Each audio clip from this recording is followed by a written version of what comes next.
কৃষ্ণ। অ হৰি, অ ৰাম। জীৱনত এই 5টা কাম যদি আপুনি কৰি আছে, তেন্তে এতিয়াৰে পৰা এই কামবোৰ কৰিবলৈ বন্ধ কৰি দিয়ক। কাৰণ এইকেইটা কামে আপোনাৰ জীৱনটো ধ্বংসৰ পথলৈ লৈ যাই আছে। ভগৱানে দিয়া আমাৰ এই জীৱনটো অমূল্য, আৰু আমি এই জীৱনটো অদৰকাৰী কামবোৰ কৰি নষ্ট কৰি আছো। সেই 5টা কাম কি হ'ল আৰু সেই 5টা কাম কেনেকৈ নকৰিব আদি সবিশেষ জানিবলৈ আজিৰ এই ভিডিঅ'টো শেষলৈকে চাবলৈ নাপাহৰিব। আৰু ভিডিঅ'ৰ শেষত আমি এটা গুৰুত্বপূৰ্ণ উপায় কৈ থৈ গৈছো, যি উপায়ে আপোনাক সদায় সহায় কৰিব। কৃষ্ণ।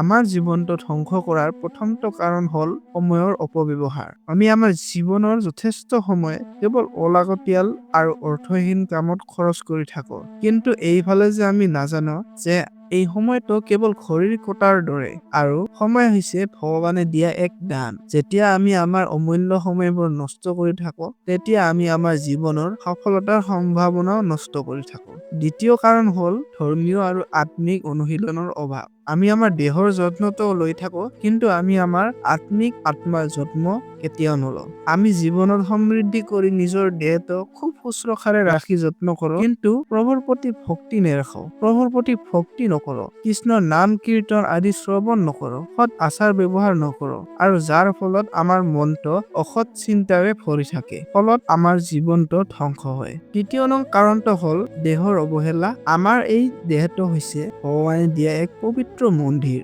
আৰু এই পবিত্ৰ মন্দিৰক আমি অসুস্থ খাদ্য খোৱাৰ অভ্যাস কৰি আৰু অনিয়মিত জীৱনশৈলী আৰু ব্যায়ামৰ অভাৱৰ বাবে আমি আমাৰ মনটোক লাহে লাহে দুৰ্বল কৰি আছো, আৰু মনটো দুৰ্বল হলে আমাৰ জীৱনৰ সফলতাৰ হাৰ ক্ৰমে হ্ৰাস হবলৈ ধৰিব। চতুৰ্থ কাৰণ হ'ল অশুভ সংগ। বৰ্তমান সময়ত আপুনি যাৰ লগত অত্যাধিক সময় কটাইছে সেইটো জনাটো অত্যন্ত গুৰুত্বপূৰ্ণ, কাৰণ আপুনি যি সংগৰে লগত নাথাকক কিয়, আপোনাৰ মনটো সেই সংগৰে চিন্তাধাৰা, আচৰণ ব্যৱহাৰ আদি কৰি তুলিব। আৰু যদিহে সেই সংগতত ইতিবাচক কথা বতৰা আলোচনা আদি হৈ থাকে, তেন্তে চিন্তাৰ কোনো কাৰণ নাই। কিন্তু যদিহে নেতিবাচক চিন্তাধাৰা থাকে বা ঈৰ্ষাপৰায়ণতা থাকে, আনৰ প্ৰতি হিংসা থাকে, এইবোৰ থাকিলে আপোনাৰ জীৱনটো ধ্বংস হ'বই। আৰু ইও এটা হৈছে ডাঙৰ কাৰণ। পঞ্চম আৰু শেষৰ কাৰণটো হ'ল অৰ্থৰ ভুল ব্যৱহাৰ। কেৱল অৰ্থ উপাৰ্জন কৰাই জীৱনৰ মূল নহয়, কাৰণ অৰ্থ হৈছে এক দায়িত্ব। এই অৰ্থ যিয়ে অপৰিকল্পিতভাৱে ব্যয় কৰে, অহংকাৰ প্ৰদৰ্শন কৰি ব্যয় কৰে, ভৱিষ্যতৰ কথা নাভাবি খৰচ কৰি থাকে, এনেধৰণৰ মানসিকতাৰ মানুহবোৰে নিজৰ সুখময় জীৱনটোক ধ্বংস কৰি দুখৰ পথলৈ লৈ যায়। এইকেইটাই হৈছে কেইটামান ডাঙৰ আৰু 5টা মুখ্য কাৰণ যিয়ে আমাৰ জীৱনটো ধ্বংস কৰি আছে। এতিয়া কেইটামান উপায় ক'বলৈ যাম, যিকেইটা উপায়ে এই ভুলসমূহৰ পৰা আপোনাক ৰক্ষা কৰিব। প্ৰথমতে, আমি সময়ক পবিত্ৰ ৰূপে গ্ৰহণ কৰিব লাগিব। যেনে প্ৰতিদিনে সৰু সৰুকৈ এটা লক্ষ্য স্থিৰ কৰক। মনটো অস্থিৰ লাগিলে পুৱাৰ সময়তে 10 পৰা 15 মিনিটলৈকে ধ্যান কৰক। নিজৰ সময়ক উদ্দেশ্য ৰূপে ব্যৱহাৰ কৰক। সৎ কাম কৰক, যেনে অসহায় লোকক সহায় কৰক, মা-দেউতাকক সহায় কৰক, বৃদ্ধসকলক সহায় কৰক। এইবোৰ কামে মনটোক সৎ চিন্তাৰ পিনে লৈ যাব।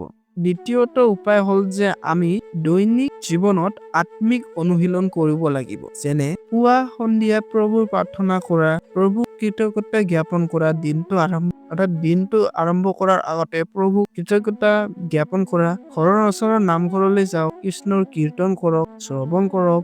তেতিয়াহে আপোনাৰ মনটো শান্ত থাকিব, আৰু মনটো শান্ত থাকিলেহে জীৱনত সঠিক সিদ্ধান্ত ল'ব পৰা যায়। তৃতীয়টো উপায় হ'ল দেহৰ যত্ন লওক, কাৰণ পবিত্ৰ আহাৰ গ্ৰহণ কৰিলেহে আমাৰ দেহটো শুদ্ধ থাকিব, আৰু দেহটো শুদ্ধ থাকিলে মনটোও শুদ্ধ থাকিব। প্ৰতিদিনে অলপমান ব্যায়াম কৰিবলৈ চেষ্টা কৰক, কাৰণ দেহ মনটো শুদ্ধ থাকিলে আপোনাৰ জীৱনটো সফলতাৰ পিনে গতি কৰিবলৈ আৰম্ভ কৰিব। চতুৰ্থ উপায় হ'ল সৎ সংগ বাছি লোৱা। সৎ সংগ থাকিলেহে জীৱনত উন্নতি হ'ব আৰম্ভ কৰিব। সৎ সংগ থাকিলেহে সৎ চিন্তা কৰিব পৰা যায়। সেয়ে বেয়া সংগ ত্যাগ কৰি ভাল সংগ ল'বলৈ চেষ্টা কৰক। অৰ্থাৎ যিবোৰ বেয়া সংগ থাকে সেইবোৰ ত্যাগ কৰি দিয়ক। য'ত নেতিবাচক কথা বতৰা আলোচনা হয় সেইবোৰ ত্যাগ কৰি দিয়ক, আৰু য'ত ইতিবাচক কথা বতৰা আলোচনা হয় সেইবোৰ সংগহে গ্ৰহণ কৰক। কাৰণ এটা ভাল সংগই আপোনাৰ মনটো ভাল কৰিব আৰু আপোনাৰ মনটো ভাল চিন্তাধাৰাৰে ৰাখিব। আধ্যাত্মিক বিষয়ে আলোচনা আদি কৰক আৰু এইবোৰে আপোনাৰ মনটো ভাল চিন্তাৰে পৰিপূৰ্ণ কৰি তুলিব আৰু যিয়ে আপোনাৰ জীৱনত সফলতাও আনিব। পঞ্চমটো আৰু শেষৰ উপায়টো হ'ল অৰ্থত শৃংখলা ৰাখক। অৰ্থ অলপ খৰচ কৰক আৰু অলপ সঞ্চয় কৰক আৰু অপ্ৰয়োজনীয় ব্যয়বোৰ বন্ধ কৰক। ভৱিষ্যতৰ চিন্তা কৰি অৰ্থ সঞ্চয় কৰক, কাৰণ এই অৰ্থই আপোনাক জীৱনত সফলতা দিয়াত সহায় কৰিব। সদায় মনত ৰাখিব, অৰ্থক আপোনাৰ দাস বনাওক, কিন্তু অৰ্থই যাতে আপোনাক দাস নবনায়। অৰ্থাৎ আপুনি আপোনাৰ অৰ্থক দাস বনাওক, অৰ্থই যাতে আপোনাক দাস নবনায়। অৰ্থাৎ অৰ্থৰ ওপৰত নিয়ন্ত্ৰণ কৰিবলৈ শিকক, কাৰণ অৰ্থৰ ওপৰত যিয়ে নিয়ন্ত্ৰণ কৰিব তেওঁৰহে জীৱনটো ধ্বংস হোৱাৰ পৰা উদ্ধাৰ হ'ব। আৰু যদি এইবোৰ নকৰে তেন্তে জীৱনটো ধ্বংস হওঁতে সময় নালাগে। এইকেইটা হ'ল কেইটামান উপায় যিয়ে আপোনাক জীৱনত সফলতাৰ পিনে আগবাঢ়িবলৈ সহায় কৰিব। আৰু আপোনালোককো ধন্যবাদ, যিয়ে এতিয়ালৈকে যিসকলে চাই আছে সেইসকলক আমাৰ ফালৰ পৰা আন্তৰিক ধন্যবাদ যে আপোনালোকে এতিয়ালৈকে চাই আছে। আৰু এটা উপায় ক'বলৈ যাম, যিটো আমি ভিডিঅ'ৰ আৰম্ভণিতে কৈছিলো যে সেইটো আপোনাক সদায় জীৱনত সহায় কৰিব। সেইটো হ'ল, আমাৰ জীৱনটো হৈছে এক আধ্যাত্মিক যাত্ৰা, আৰু এই আধ্যাত্মিক যাত্ৰাত আমি জীৱনৰ প্ৰত্যেকটো যিটো সিদ্ধান্ত লওঁ সেই সিদ্ধান্তই আমাৰ অনাগত ভৱিষ্যতৰ অৰ্থাৎ আমাৰ ভাগ্য নিৰ্ধাৰণ কৰিব। যদি আপোনালোকে এইকেইটাই যদি ভুল কৰি থাকে, অৰ্থাৎ এইকেইটা যদি ভুল কৰি আছে, তেন্তে এতিয়াৰ পৰা এইবোৰ পৰা বাদ দি দিয়ক আৰু অৰ্থাৎ জীৱনত সৎ চিন্তা অলপমান কৰক আৰু যিবোৰ ভাল চিন্তাধাৰা সেইবোৰ কৰক আৰু জীৱনত সিদ্ধান্ত লওঁতে অলপ ভাবি চিন্তি লওক। তেতিয়াহে আপোনাৰ জীৱনটো সুপথলৈ যাবলৈ ধৰিব। আৰু এটা কথা, মানুহে ভুল কৰাটো স্বাভাৱিক, কিন্তু একেটা ভুলকে যাতে পুনৰাবৃত্তি নকৰে, আৰু যদি পুনৰাবৃত্তি কৰে তেন্তে সেইটো বিপদজনক। তেন্তে আজিৰ এই ভিডিঅ'ত ইমানেই।